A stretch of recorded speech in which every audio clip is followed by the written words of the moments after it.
There are things that should never be opened if you find them.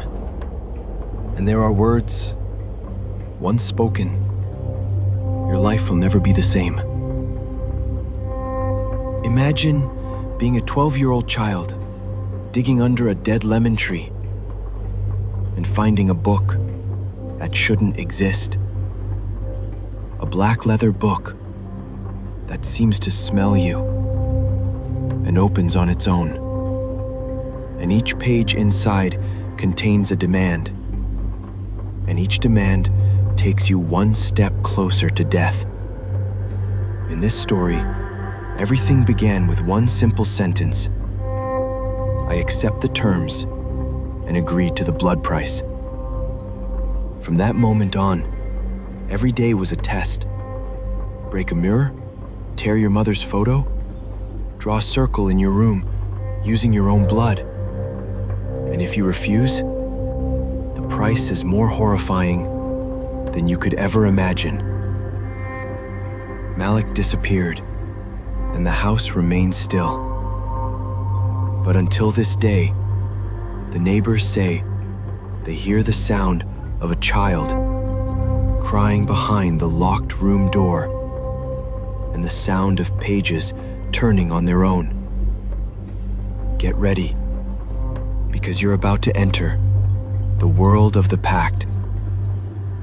And before you watch the video, ask yourself, will you accept the terms? Or will you say no and wait for what comes next?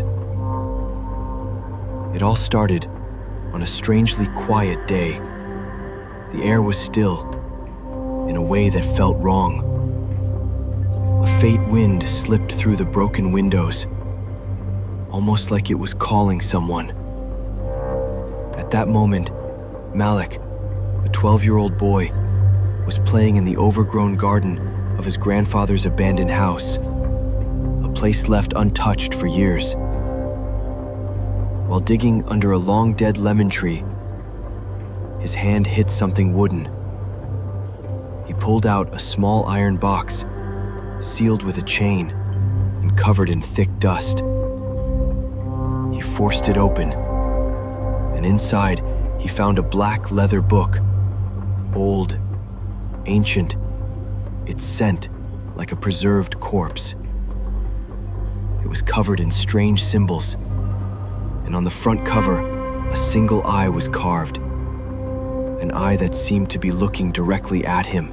Without really understanding why, the boy opened the book. The words weren't in Arabic or English, but somehow he understood them. It was like something was whispering the meaning into his head. And then he spoke out loud. I accept the terms and agree to the blood price. That's when the world froze. The air vanished, the sky darkened, as if he had stepped into a cave in the middle of the day. And behind him, a voice whispered, the pact is sealed, Malik. From now on, every day, I will ask for something. Refuse, and I get closer. Accept, and you survive one more day. Day 1, the request was simple. Break a mirror. Malik did it, shaking with fear. Day 2, tear your mother's photo. He obeyed, tears falling from his eyes. Day 3, draw a circle with your blood and sleep inside it. He did it, barely breathing. Each day, the demands grew stranger and darker, until one day, Malik said no. The moment he refused, he collapsed. His eyes started bleeding. His face slammed toward the ground. And in the silence, he heard footsteps, slow, heavy, freezing. The book opened on its own. From that day, Malik was never seen again. The house stayed quiet, but the neighbors still hear a child crying from inside the locked room. And every night, the book breathes, waiting for its next victim.